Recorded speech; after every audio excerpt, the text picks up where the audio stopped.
मैं हूँ डिम्पल और आप सुन रहे हैं माई लिटिल वाइफी।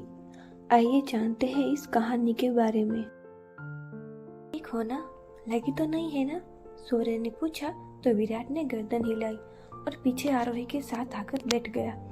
विराट का मूड खराब हो गया था। वो मुंह छोटा करके बैठा हुआ था। आरोही ने उसे देखा तो उसे बिल्कुल अच्छा नहीं लगा। आप अपना मूड खराब मत कीजिए, यह तो वैसे ही इमोशनलेस आदमी है। पता नहीं भगवान जी ने कौन सा रसायन डाला है इनको बनाते वक्त, वो मुंह बनाते हुए बोली। तो उसकी बात सुनकर विराट को हंसी आ गई। क्या भाभी, आप ना कुछ अलग ही हो, वो उसके कान में बोला। सूर्य की नजरें उन दोनों पर ही थी। दोनों को फुसफुसाते हुए देख वो उन्हें बुरी तरह से घूर रहा था, लेकिन वो दोनों अपनी बातों में ही लगे हुए थे। कुछ देर बाद सब लंच के लिए रुके। आरोही वॉशरूम में जाने का बोलकर आई तो शौर्य ने भी उसके पीछे आया। उसका हाथ पकड़कर उसे दीवार से लगा लिया। क्या कर रहे हैं आप? आरोही आसपास देखते हुए बोली। क्या कुशल कुशल चल रहा था? वो उससे घूरता हुआ ही बोला तो आरोही ने नजरें उधर उधर कर ली। कब? वो इनोसेंट बनती हुई बोली। अच्छा बताऊं कब? वो उसके करीब अपना चेहरा बढ़ाता हुआ बोला। दोनों के बीच इंच भर का ही फासला था। उसके नजदीक आते ही वो चुप सी हो गई। धड़कनें तेज चल रही थी। आरोही ने उसके और करीब होते हुए उसके लिप्स पर हल्के से किस कर लिया। एक पल को सौरभ भी चौंक गया। पब्लिक प्लेस पर है हम, वो उससे घूरता हुआ बोला और चला गया। थैंक गॉड बच गई, आरोही अपने सीने पर हाथ रखकर बोली। शौर्य आकर सबके बीच बैठ गया। सब अपना अपना खाना ऑर्डर कर रहे थे। शौर्य ने अपना और आरोही का खाना ऑर्डर कर दिया। आरोही आकर उसके पास वाली चेयर पर बैठी। आपका मतलब यह था कि हम कमरे में ये सब कर सकते हैं, है ना? वो उसके कान में धीरे से बोली। शौर्य ने तीसरी नजर से उसे देखा। वो बार बार अपनी पलकें झपका रही थी। शौर्य ने उसे देखकर सर हिलाया। आरोही ने बुरा सा मुंह बनाया और टेबल के नीचे से अपने पैर से उसके पैर पर मारा। शौर्य के हाथ से पानी का ग्लास छूटा और नीचे गिर गया। कांच उड़कर आरोही के पैर पर लग गया। उसकी आह निकल गई। क्या कर रही हो? लग गई ना? वो कुछ जोर से बोला और नीचे उसके पैर के पास बैठकर देखने लगा। शॉर्ट ड्रेस होने के कारण उसकी एंकल में कांच का टुकड़ा घुस गया था। सौर्य ने एक नजर उसे देखा। आंखों में नमी देखकर उसने अपनी आंखें भींची और कांच निकालने लगा। बाकी सब भी घबरा गए थे। आरोही ने सौर्य की गर्दन पर अपनी पकड़ कसी। उसके नेल सौर्य की गर्दन में चुभ रहे थे, लेकिन शौर्य का भी ध्यान उस वक्त नहीं गया था। जैसे ही उसने कांच का टुकड़ा निकाला, आरोही की चीख निकल गई। शौर्य ने दूसरे हाथ से उसका पेट थाम रखा था। हो गया रिलैक्स, वो उसे देखकर बोला। शौर्य ने फर्स्ट एड बॉक्स मंगवाया। वेटर आकर दे गया। उसने अब उसके पैर का जख्म साफ करके पट्टी बांधी। आरोही के आंसू बह रहे थे। हो गया, वो उठकर उसके गाल पर हाथ रखकर बोला। बेटा ज्यादा दर्द हो रहा है क्या? सुरेखा जी ने पूछा तो आरोही ने हल्के से ना में गर्दन हिलाई, लेकिन उसे दर्द तो हो रहा था। सबने लंच किया और फ्रेश होकर निकल गए। इस बार वापस से विराट कार ड्राइव कर रहा था। शौर्य आरोही के साथ पीछे बैठा हुआ था। आरोही के पैर उसकी गोद में रखे हुए थे और वो कुशन रखकर लेटी हुई थी। शौर्य उसके पैर पर हल्के हल्के हाथ फेर रहा था, जिससे उसे काफी अच्छा महसूस हो रहा था। कुछ ही देर में वो सो चुकी थी। शाम को देर से वो लोग घर पहुंचे। शौर्य और आरोही डॉक्टर को दिखाने के लिए चले गए। क्लिनिक में डॉक्टर ने पट्टी खोली। आरोही ने शौर्य का हाथ कसकर पकड़ रखा था। काफी गहरा कट लगा है, डॉक्टर ने कहा। शौर्य के चेहरे पर परेशानी भरे भाव आए। डॉक्टर ने अब ड्रेसिंग करके पट्टी बांधी। कुछ पेन किलर्स दी है, बाकी 2-3 दिन पैर पर बैठना पड़े तो बेहतर होगा, डॉक्टर ने कहा। तो शौर्य कुछ रिलैक्स हुआ। एक और बात, इनकी बॉडी में हीमोग्लोबिन काफी कम लग रहा है। टेस्ट से ठीक से पता चलता है, लेकिन इनकी बॉडी और स्किन टोन देखकर यही लग रहा है। आप एक बार टेस्ट करा ले तो अच्छा होगा, उन्होंने कहा। ओके डॉक्टर, शौर्य ने कहा और उसे गोद में उठा लिया। बाहर आकर उसने उसे गाड़ी में बैठाया और खुद ड्राइव करने लगा। आरोही ने उसे देखा। जब काफी देर तक वो कुछ नहीं बोला तो आरोही बोल ही पड़ी। आप बात क्यों नहीं कर रहे हैं मुझसे? उसकी बात पर शौर्य ने उसे घूरा और वापस सामने रोड पर अपनी नजरें जमा ली। एक तो मुझे इतना दर्द हो रहा है और ऊपर से आप मुझसे बात भी नहीं कर रहे हैं। आप बहुत बुरे हैं, आपकी वजह से मुझे चोट भी लग गई। वो नौटंकी करती हुई बोली तो सोरन ने उसे घूरा और गाड़ी साइड में खड़ी की। उसके ऐसा करते ही आरोही की आंखें बड़ी हो गई। क्या उसने ज्यादा बोल दिया था? सोरन ने उसे पकड़कर उठाकर अपनी गोद में बिठा लिया। उसका एक हाथ आरोही के पीठ पर था और दूसरा उसे जिस पैर पर चोट लगी थी उस पैर को उसने थाई से पकड़ रहा था। मेरी वजह से चोट लगी? हाँ, वो उसे अपने से सटाता हुआ बोला। नहीं, वो मतलब वो हकलाने लगी। क्या मतलब? शौर्य बोला और अपना चेहरा उसकी गर्दन से लगा लिया। आरोही को अपनी गर्दन पर उसकी गर्म सांसें महसूस हो रही थी। उसकी ड्रेस का गला कुछ डीप था। सोरन ने उसकी गर्दन पर अपने होठ रखे। आरोही की धड़कनें तेज हो गई। उसके हाथ सोरा के बालों पर चल रहे थे। सोरा कुछ देर बाद वो मदहोशी में बोली। उसकी आवाज़ सुनकर शौर्य होश में आया। ठीक है, रिलैक्स। वो उसके बालों को सहलाता हुआ बोला और उसके माथों को प्यार से चूम लिया।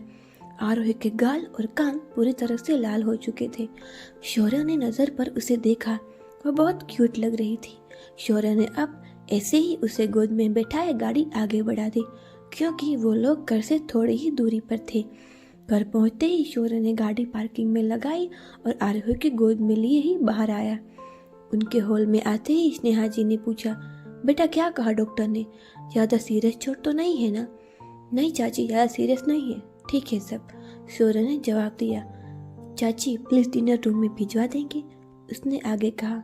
हाँ बेटा। उन्होंने आर्य को देखा जिसके गाल पूरी तरह से लाल हुए पड़े थे। उसे देखकर स्नेहा जी के चेहरे पर मुस्कान आ गई और वो किचन में चली गई। देखा आपने चाची कैसे देख रही थी? आप पूरे बेशर्म हो, आरोही मुंह बनाती हुई बोली। शौर्य का कोई फर्क नहीं पड़ा। रूम में ले जाकर शौर्य उसे सीधा वॉशरूम में ले गया। फ्रेश हो जाओ, मैं बाहर हूँ, वो बोला। तो आरोही ने हाँ में गर्दन हिलाई। वो बाहर आया। कुछ देर बाद आरोही ने आवाज़ दी तो वो अंदर आ गया। आरोही बाथरूम में थी। वो अपने एक पैर पर खड़ी थी। उसे देखकर शौर्य बोला, क्या कर रही हो? आराम से बैठ नहीं सकती? उसकी बात पर आरोही ने मुंह बनाया। शौर्य ने उससे गोद में उठाया और उसे लेकर रूम में आया। उसे बेड पर बैठाकर खुद फ्रेश होने चला गया। कुछ देर बाद दरवाज़ा नॉक हुआ। शौर्य दरवाज़ा खोलने चला गया। सर्वेंट उनके लिए डिनर लेकर आया था। शौर्य ने ट्रे ली और अंदर आया। वो ट्रे लेकर बेड पर आया। वो जाकर आरोही के पास बैठा। ट्रे में खाना देखकर आरोही ने मुंह बनाया। मैं ऐसा बिल्कुल नहीं खाने वाली हूँ, ठीक है? बीमार नहीं हूँ मैं। शौर्य ने उसे कोरा तो उसने मुंह बनाया। क्या? घूरिए मत, और डरती नहीं हूँ मैं आपसे, बोलकर उसने मुंह फेर लिया। पक्का ना? मेरे पास अपने तरीके भी है खिलाने के, वो उसे लगभग धमकाने वाले लहजे में बोला। आरोही ने तिरछी नजरों से उसे देखा। शौर्य ने सूप चम्मच में लेकर उसकी ओर बढ़ाया। आरोही ने बिना उसकी ओर देखे ही वो पी लिया। उसे लगा शौर्य पता नहीं क्या करेगा अगर उसने वो नहीं पिया। शौर्य अब वही बैठा अपना खाना खाने लगा। आरोही ने उसकी प्लेट में देखा। उसमें 2 चपाती, कुछ उबली हुई सब्जियां और थोड़े राइस थे। आप इंसान भी है? ऐसा खाना कोई कैसे खा सकता है? वो अजीब सा मुंह बनाते हुए बोली। मैं खाता हूँ बिकॉज इट्स हेल्दी और हेल्थ के लिए भी बहुत अच्छा है। तुम्हें भी ऐसा खाना खाना चाहिए, वो खाते हुए ही बोल रहा था। ओह प्लीज़ आप खाइए ये घटिया सा खाना, मैं बिल्कुल नहीं खाएंगी, वो बोली और फिर अपने फ़ोन में देखने लगी। शौर्य ने उसे देखकर सर हिलाया। आरोही बेड पर आराम से लेटी हुई थी। शौर्य भी अब बेड पर आया। उसने बाहों में भरा और उसका सर अपने सीने पर रख लिए। वो एकटक उसका चेहरा देख रहा था। छोटा सा चेहरा, नुकीली नाक, पतले होठ, वो बहुत प्यारी लग रही थी। शौर्य की नजरें एकटक उसे ही देख रही थी। उसने अपना हाथ आरोही के गाल पर रखा और हल्के से झुककर उसके होठों पर अपने होठ रखे। धीरे धीरे वो उसके होठों पर अपने होठ चला रहा था। कुछ पल बाद वो उससे दूर हुआ।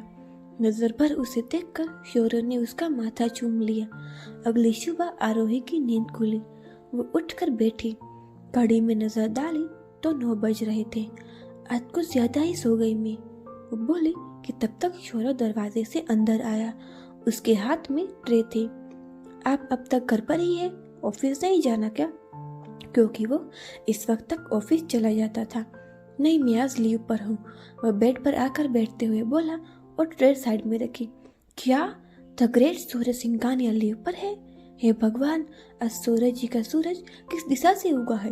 वो नौटंकी करते हुए बोले। हो गया, सोरेन ने उसे घूरता हुआ बोला तो उसने दांत दिखाए। ये लो पियो, सोरेन ने उसे चाय का कप थमाता हुआ बोला। आरोही उसके हाथ से कप लेकर चाय पीने लगी। शौर्य उठकर ड्रॉर में से फर्स्ट एड बॉक्स लाया और आरोही के पैरों के पास बैठकर उसकी पट्टी निकालने लगा। वह बहुत आराम से उसकी पट्टी निकाल रहा था। उसके पैर का जम देखकर उसके चेहरे पर कुछ भाव आए। आरोही की नजरें उस पर ही थी। ठीक हूँ मैं, वो बोली तो शौर्य ने बस हाँ में गर्दन हिलाई और जख्म साफ करने लगा। उसने अब पट्टी बांधी और फर्स्ट एड बॉक्स रखकर उसके पास आकर बैठा और उसे गोद में उठाया। फिर वॉशरूम में ले गया और उसे वहां छोड़कर बाहर आया। कुछ देर बाद आरोही फ्रेश होकर आई। सोरन ने उसे वापस लाकर बेड पर बैठाया और दोनों नाश्ता करने लगे। आज शाम को मैं एक बिजनेस पार्टी में जाऊंगा, वो सोफे पर बैठा काम करते हुए बोला। लेकिन आप तो कभी पार्टी में नहीं जाते। आरोही जो बेड पर बैठी हुई थी वो बोली। इम्पोर्टेंट क्लाइंट ने इनवाइट किया है, सो आई हैव टू गो, वो बोला। आरोही ने मुंह बनाया लेकिन कुछ नहीं बोली। शाम को शौर्य रेडी हो चुका था। वो ड्रेसिंग के सामने खड़ा परफ्यूम लगा रहा था। ब्लैक थ्री पीस सूट में वो ड्रेसिंग लग रहा था। इतना सज सवर कर जाने की क्या जरूरत थी? वो जो कि कब से उसे देख रही थी वो आखिरकार बोल ही उठी। सोरन ने उसकी ओर कदम बढ़ाए। उसे अपनी ओर आते देखकर आरोही की आंखें बड़ी हो गई।